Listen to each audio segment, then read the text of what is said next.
next talk.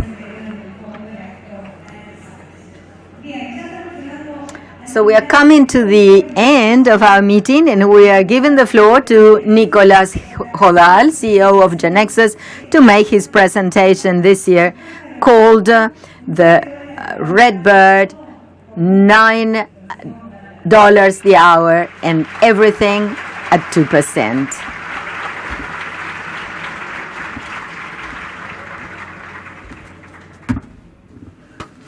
Thank you, friends. All these days, we've been talking about what we are and what we would like to be, and it's builders. My question is, what inspires us? What inspires builders? I think that what inspires builders are other builders. We listen to stories about what people build, and that's our main source of inspiration. I've brought about 3 stories to share with you, talking about the story of some builders. I'd like to start with the first one, the story of the red bird. The red bird story starts with the bluebird. Let me introduce you to the bluebird. This is the code name of a project of the U.S. force in the 70s that started being that plane called F-15. It was a request by the Air Force, and it complied with all the specifications. The Air Force sent a specification of what it wanted it to be, and the builder built exactly what they wanted and even more. For instance, it had a maximum speed of 2,000 kilometers per hour, and it delivered one of 2,500. More capacity was delivered, and so on. If you look at it, it's a wonderful plane. It has 2 pilots, 2 engines, and since it has 2 engines, it needs 2 tails. It's a big plane. Now, the trouble was that there were 3 people who thought that that could be done much better. In spite of what it looked like, the bluebird wasn't that good, and they wanted to make a much better fighter plane. One is well known, and we know him. He's called Harry Hilliker. He was the engineer. He was the only one who knew how to build a plane of the 3 of them. The second one, John Boyd, that's the one we know. I gave a talk about this guy. He was a fighter pilot, and he developed a military strategy that went on to be applied in the business world. He knew what he wanted to do. And the third one was Mr. Spray. He was an analyst from the Pentagon who knew numbers. So one was the one who knew how to do things, the other one was the visionary, and the other one was the one doing the calculation to see whether this could be. This was called the Fighter Mafia from the outside. Fighter because of fighter planes, but Mafia not because they were doing anything illegal, but because they were very close together. Now, this group of 3 people decided on themselves, by themselves, and away from what the Air Force wanted. The Air Force never asked for a red bird, and they wanted to make a red bird. And they designed a red bird, and this is the red bird. This is the plane that was called G-16. It was the Western fighter plane that was the most successful of the modern era. About 5,000 of these planes were built. They are still being built. F-15, the Bluebird, there were only 700, and for over 15 years, no other Bluebird has been built. I would like to see the difference. Look at it here. This is very easily comparable. And the difference is, if you look at it, it's almost the opposite. The red bird is practically the opposite of a bluebird. The other one had 2 pilots. This one has 1. 2 engines. This one has 1. The engine itself was the same. The engine was the same. So if it had 2 engines, it needed 2 tails, and so on and so forth. But all engines had the same power. It's not that they wanted to do the opposite. It was the result of the design criteria that John Boyd had. the plane ended up being completely different because there was a different design criteria. Boyd's criteria said, well, the Air Force is wrong. What it's asking is for a fast plane, and I want to build an agile plane. The Air Force wants to have a powerful plane, therefore expensive. I want to manufacture a cheap plane. So the design criteria was easy. It wants a plane that is agile and cheap. Those were the criteria, and from then onward, several criteria developed to come to the highest successful plane. If you need an agile plane, it's most important that it is lightweight. To make it lightweight, it has to be small. To be small, of course, it has other advantages because in an attack, in a fight, the possibilities of hitting you are reduced. But the Air Force was asking for future expansions. The F-16 has no possibilities of expansions in the future. If someone wants to put something new in, you have to take something old out. Now, the other very interesting concept is that in general, in military technology, the newest is the most expensive.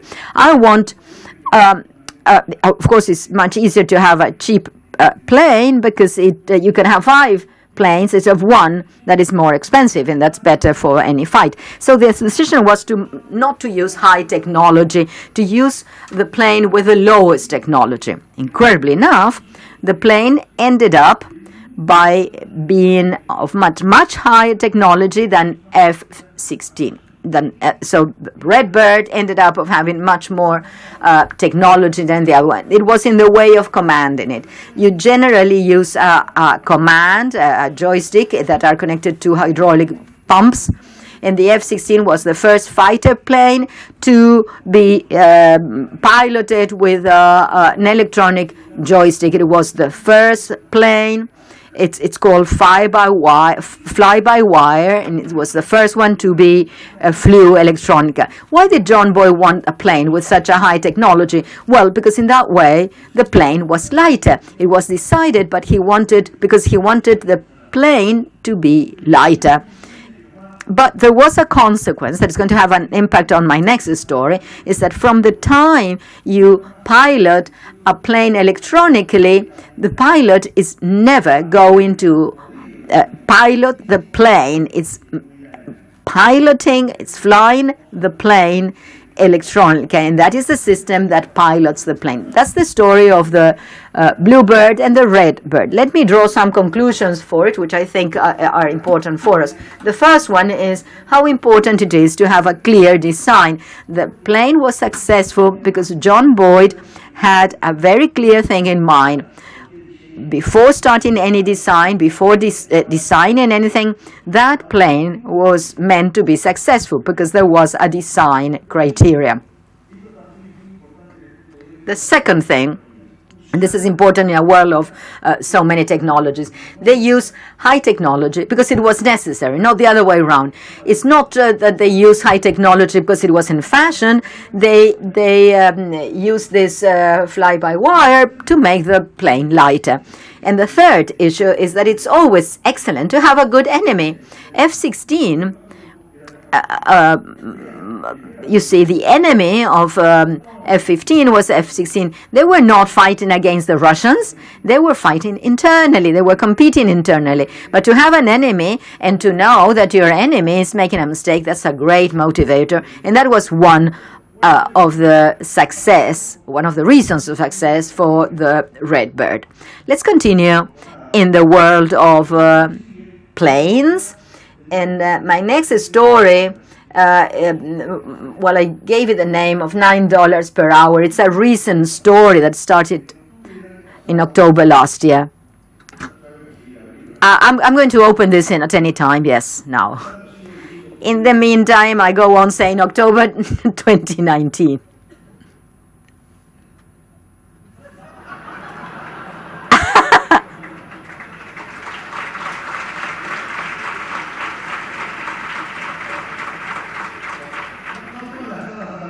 Well, not all talks are perfect. We are going to erase this electronically.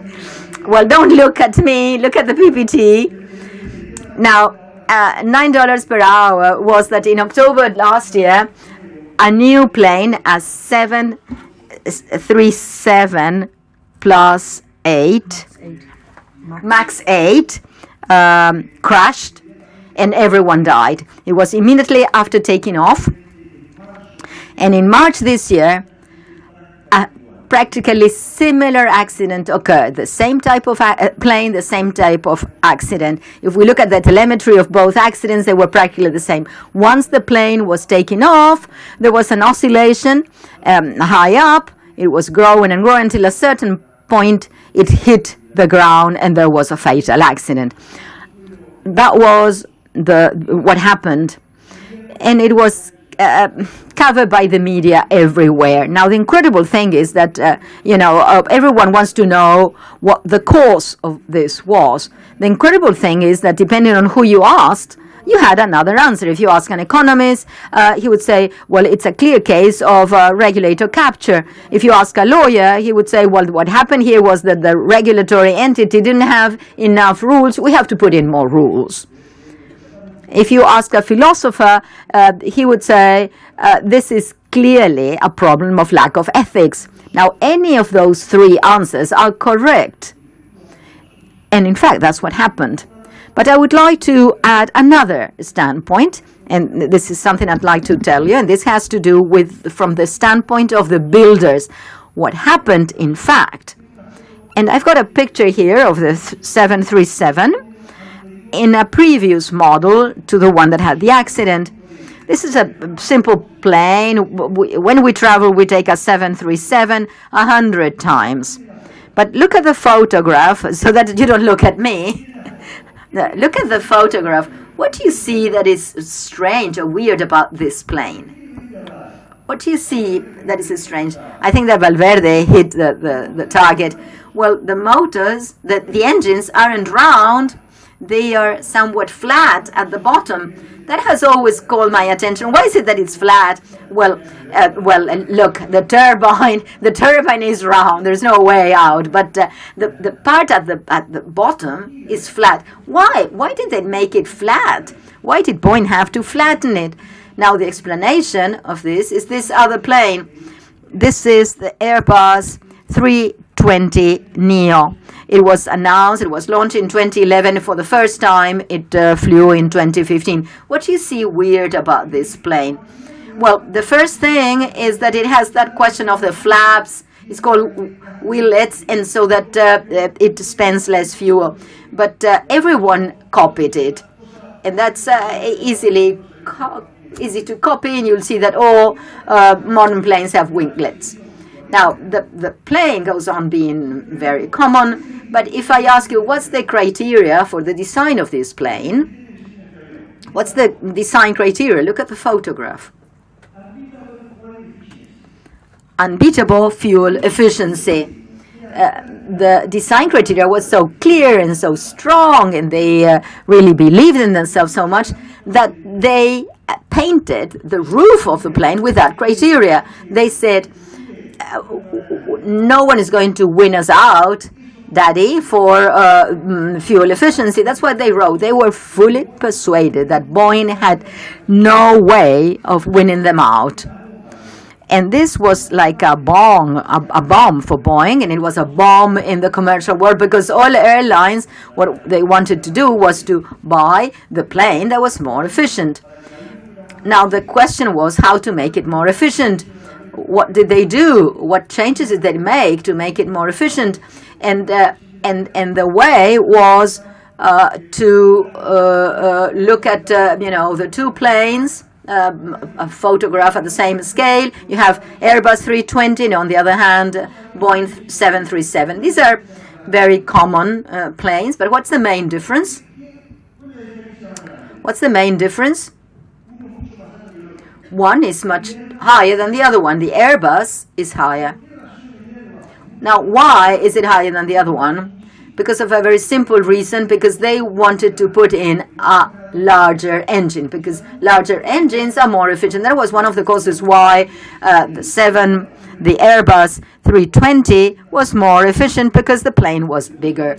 So the Boeing 737 had to have that had to have a larger engine. Well, you could say, well, you would have to put up the plane. But if they put up the plane, they had to recertify the plane, because if it was higher, the regulator would say you would have to go through years of process, and what Boeing didn't have was time, because in the commercial time, the Airbus 320 was killing them out. So the enormous challenge of Boeing engineers was how to have a larger turbine, and we couldn't put the plane higher. And that's the way they did it. That's the new version. They were able to put a larger turbine. How? Well, they advanced the turbine and put it up. And that's how they did it. And they built a plane that was very safe, that worked fine. But what happened was that when they made this plane, pilots started trying it out, and they said, this is a totally different plane, particularly when it's taking off. The plane is different when it takes off. It doesn't mean that it was unsafe. It wasn't, but it was different. And then Boeing could not allow it to be different. Why not? Because if it was different, they had to recertify all its pilots. And Boeing didn't have enough time to recertify all its pilots. And so what they decided to do was, well, how can we sort this out? Remember what the red bird said.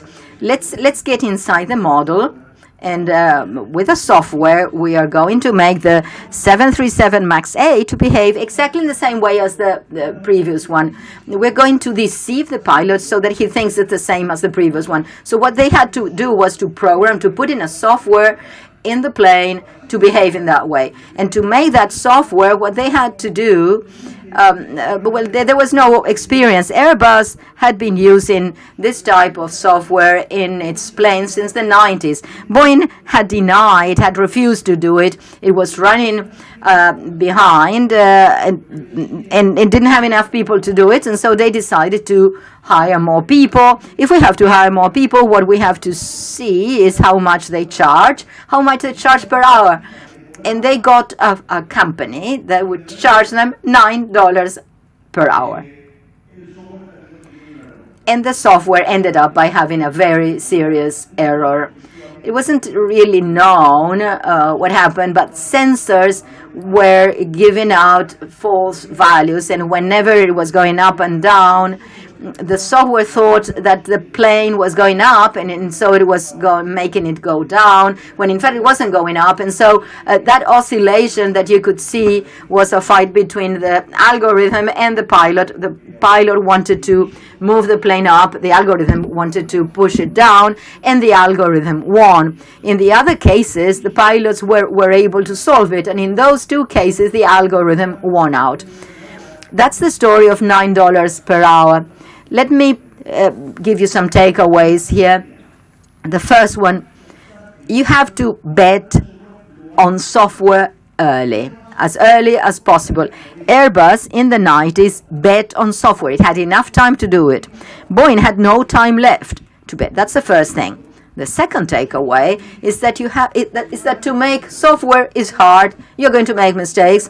Airbus in the 90s bet, and many planes crashed, and many people died in the 90s because the Airbus software was wrong then, but they learned how to do it well.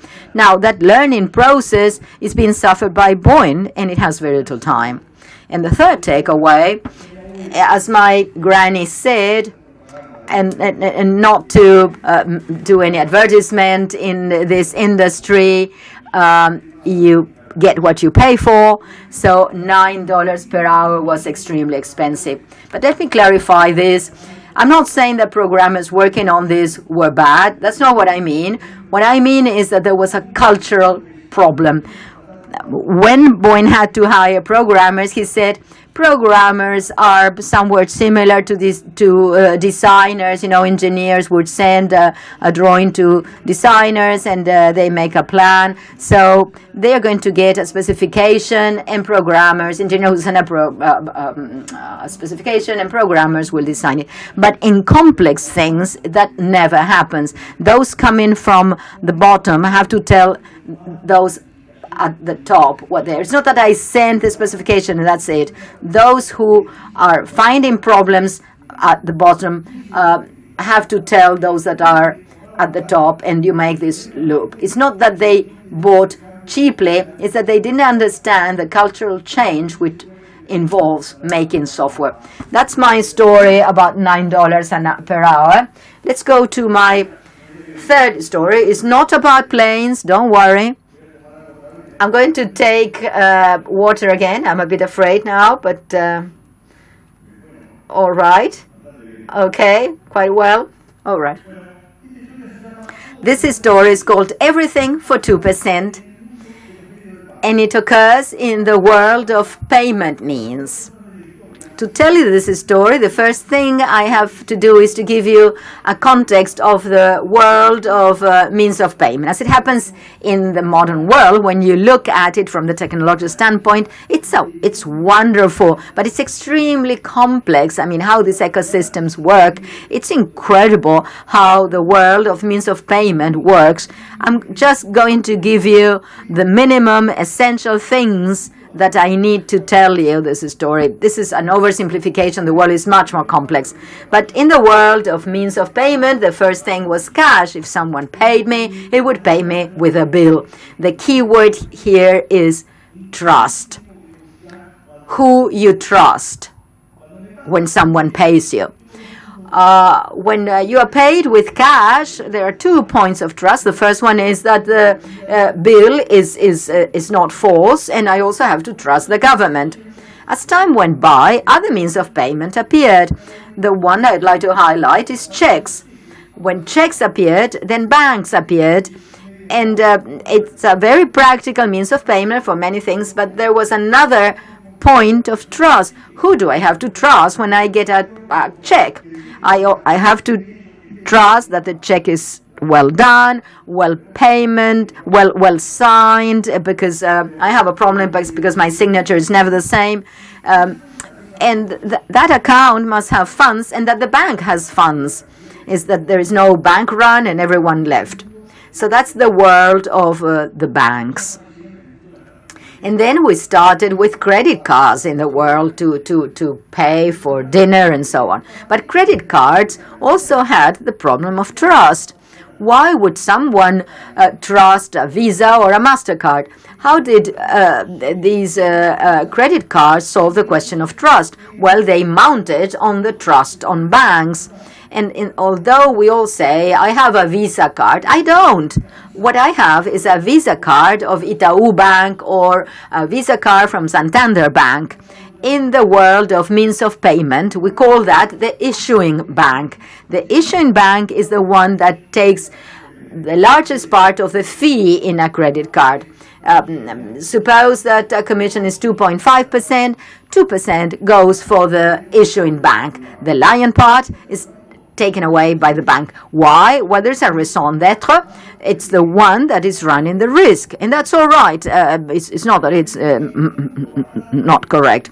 Now, in this highly competitive world, 2 or 3 years ago, we had the big tech who want to get into the, Google, Apple, and so on. The first one coming in was Apple, and it said, I want people to pay with an iPhone. How do you do that? Why do people have to trust an iPhone? And Apple Solutions said, all right, I'm going to stand on the previous things. When I pay with an iPhone, I'm not paying with an iPhone. I'm paying with an iPhone that inside has a Visa card, that inside has an issuing bank, that is such and such a bank. So in some way, every new means of payment is mounting on the previous trust.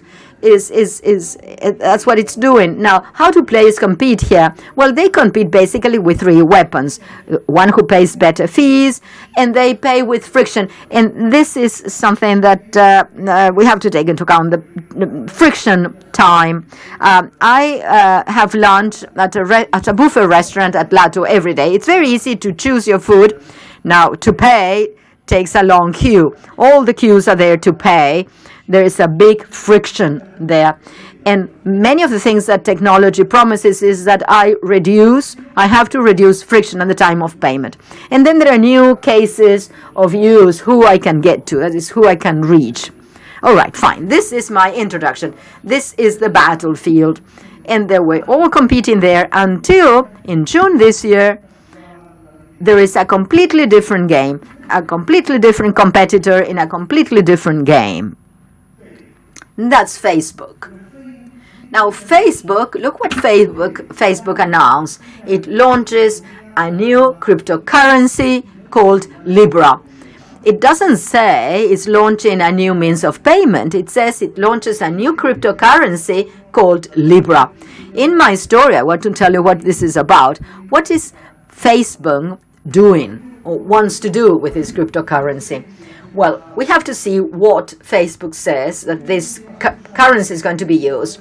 It says that it's going to be used for peer-to-peer payment. This is the holy grail of the new means of payment. Everyone wants to solve the old thing of I go to have dinner with my friends and one pays and then I have to give money to the others. And when Apple did that, it said that it wanted to solve this, and Apple said, I'm coming out of this, and couldn't do it. Perhaps PayPal is doing better, but not much better. But this is what Facebook says. It's going to solve what no one has been able to solve right now. The second case, that it wants to use it for payments. So once it's used, or it uses and it works well in the first scenario, it's going to be used for payments. And the third thing is completely different. They want to be a currency, the same as euros and dollars, only that it's not issued by a country, it's issued by a company. Well, there is no lack of ambition. You can't say that there is no ambition there. Yes, they trust themselves. Now, to understand better what the real intention is behind all this, rather than seeing what they say that's going to be used, let's see what it is, technically speaking, what Libra is, technically speaking. Now, the first thing, well, it's a cryptocurrency. It's the same as Bitcoin in that way, but there's a fundamental difference with Bitcoin. Bitcoin was a currency that was totally dependent on the market. In this case, there is a one-to-one relation with a basket of currencies, 50% dollars, 18% euros, and so on. It's a currency thought out to be stable. There is not going to be any speculation as it happened with Bitcoin. Its value is going to be very stable. There's a one-to-one relation with real currency. But the most interesting thing, or the weirdest thing, is that Facebook says it's based on blockchains. And the question is, why did Facebook say that it's a blockchain-based currency? Let us look at this graph. Do you remember that I said in the world of the means of payment, the key word is trust? So if I put trust in one axis, the one who solved how to validate a transaction without trusting anyone, absolutely no one, is Satoshi Nakamoto with Bitcoin. I could put Bitcoin at the lowest part of the axis. I can validate Bitcoin without trusting anyone, but I pay a price. What's the price that Satoshi Nakamoto paid for that? It's efficiency. So he didn't trust anyone, but things are slow. I don't trust anyone, but to validate a transaction can take 2 hours. Right? Now, suppose I want exactly the opposite. I'm Facebook, and I want to make a currency that's extremely, highly efficient. I'm sorry, why was it slow? Well, because everything was recorded on the blockchain, and to do that, it's slow, by definition. So how can I make things fast? extremely fast. That's very clear. What I record it on a database. And in that case, I'll have the fastest cryptocurrency in the world. If I had to put a name to it, I would call it the Facebook coin. And it would be very up on the axis. It had the maximum efficiency. But the price I have to pay is maximum trust. To get maximum efficiency, I have to trust Facebook. Do you trust Facebook? Well, it's not at the best time. It's not a company. I mean, of course, in earnings, but the trust by people, well, it's not at its best times, Cambridge Analytics and so on and so forth. It's not the best of all times for Facebook. So, very reasonably, Facebook came to the conclusion that if it wanted to get into the world of payments, it shouldn't call it Facebook coin, and so it did something in between. Libra is in between the two. It's based on blockchains, so it means that it's not as fast as doing it on a database, but it's not as slow as Bitcoin. Bitcoin records about 7 transactions per second, and Facebook Libra does 1,000 transactions per second. That is 80 million transactions per day. That's an interesting number, and it's clear what they want it for. It's a means of payment. But just recall, when I say blockchain, and when I say blockchain, remember that there must be miners, there must be people validating the transaction. In the Bitcoin blockchain, who were the miners? Anyone. Anyone could be a miner. You would buy the machine, plug it in, and start looking at it.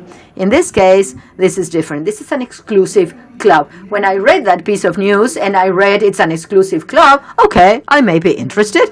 Let's count how much it is to become a member of that exclusive club. And I asked, well, the company must be worth $1 billion. Well, we're not there, but all right. Well, it's difficult, but we may get there. The second thing, you have to pay in an entrance fee of $10 million. That really discouraged me. Upfront, $10 million. I was going to ask for the monthly fee, but well, I didn't ask. So in this exclusive club, there are 28 members. It's going to be launched in 2020. And the idea is to have 100 members. But let me show you who are those 28 members, because it's key to see who those 28 members are. These are the 28 members. Before you start looking, let me clarify this. Don't look at it any longer. Why? Because I want to show you some that I'm interested in. Who is number one? Facebook is a very humble company, and it's there at the bottom. It's there at the bottom. And there's something strange. It says Facebook Calibra. What's Calibra? Well, Calibra is a Facebook subsidiary, 100% owned by Facebook, and it swears blindly that it has no connection with Facebook database. Well, I had to say it. Please don't laugh. It's well, all right. They say it's like that. All right. Let's see who else. Who else is on the list? Visa and MasterCard, they are there. Now, it's funny how they put them, one opposed to the other, the place they put it. So you have the stamps there. Who else is there? Other means of payment. PayPal is there. Mercado Pago is there. I think that Mercado Libre is growing at world level. Incredibly, it's a very important company in e-commerce. Mercado Pago is one of the members. I didn't mark the others. Well, it's the guys from the means of payment. And who can contribute with transactions apart from Facebook? Well, there are some interesting members. We have Leaf and Uber and eBay. So right from the start, right from scratch, you can contribute an interesting number of transactions to Libra. I could pay my Uber or eBay or Spotify with Libra. So those are the ones that are in the club. Now the question is, far more interesting than this, who is not? This is what is defined by. That's why we understand what Facebook is doing. Let's recognize who is not there. There is one that is very easy to see that is not there. The other big fintech, it's not Google, it's not Apple. But remember what we said at the beginning. Who was important and is not there? Those who were charging 2%. They go for 2%. What Facebook is playing at here is to go for the market that is now covered by banks. In my first story, I said that it's always good to have an enemy. Now, to have as an enemy all the banks in the world, well, you really have to trust yourself. So this is the story that is called Everything for 2%. And let's draw some conclusions. Of course, this is more difficult because this hasn't started. It will start in 2020.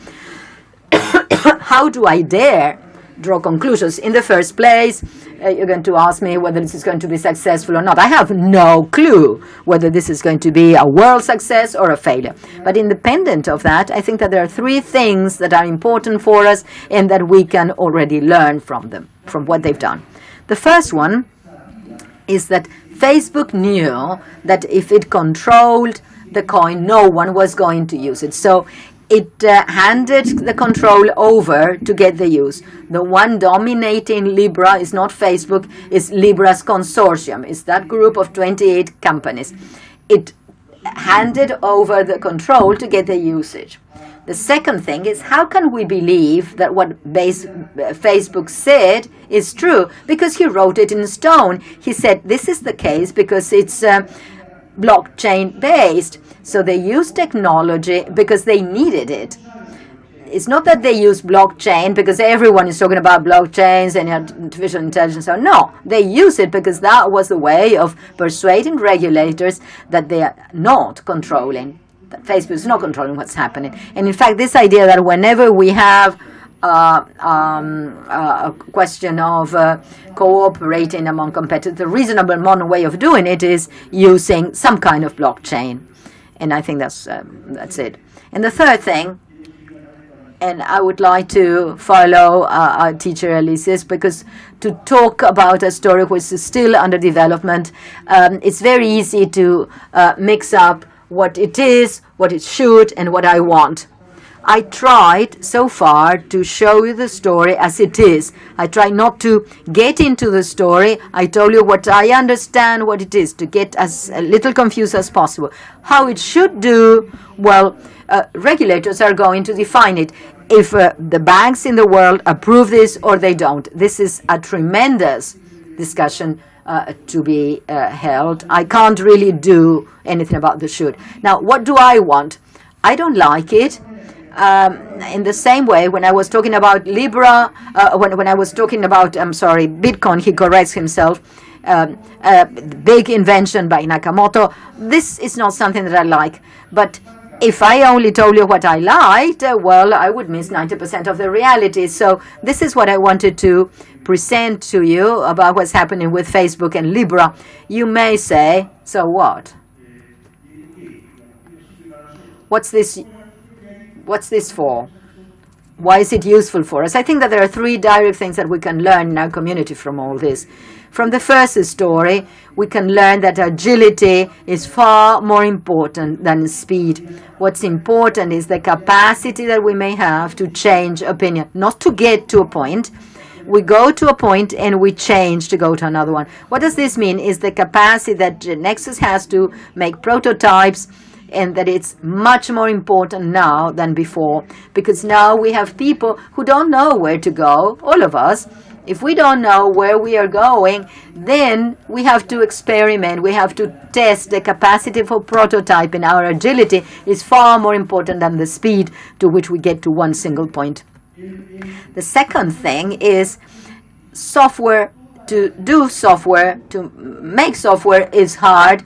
All companies in the world must become technology companies, but you don't do that by hiring programmers at $9 per hour. You get it by making a cultural change. And one of the functions of our community is to help companies that are not in the technological world to become and use technology, collaborating with this cultural change, and I think it's our responsibility. And lastly, one of the things is we have to understand that sometimes we have to follow Facebook road. Sometimes we have to hand over control to get user.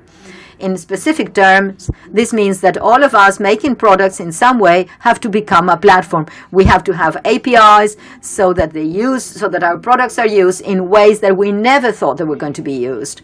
And what we're going to get is to lose control. And we are going to lose control. But when we lose control, what we're going to get is a higher usage. And that's the road ahead.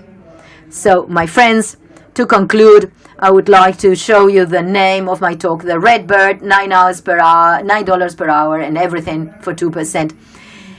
And you may probably think, what's the common ground among these three stories? For us, as builders, the most important thing is that they are opposite bets. These were groups of people, there were small groups of people who bet opposite to what the other things were. People thought that the world was walking this way, and they thought it was walking the other way. Now the question is, how was it that they were persuaded? Because I could make an opposite bet. I buy a lottery ticket, and you can say, you think you're going to win, and most of the people think you're not, and they were right. Now, how can I have an idea that is the opposite bet, that I think I'm right and the rest is wrong? I think that you have to fulfill two conditions. You have to be builders. They knew it because they were working in the topic. Boeing had this idea of red bird because it was flying a fighter plane, but that's not enough. The second thing is that we have to ponder over what we are doing. We have to have time to think. We have to work on what we are doing, but we have to have time for reflection. And I think that if we comply with those two conditions, I think that the Genexo community has that capacity. So each one of us, at some point in time, will need that enormous feeling that we can make an opposite bet. Gentlemen, ladies and gentlemen, make your bets.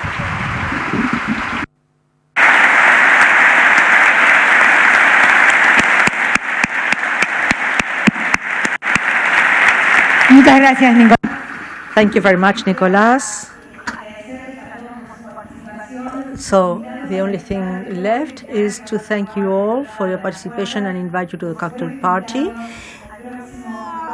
And of course, invite you to the next Genexus meeting, the 30th meeting next year, and the members of the Genexus team.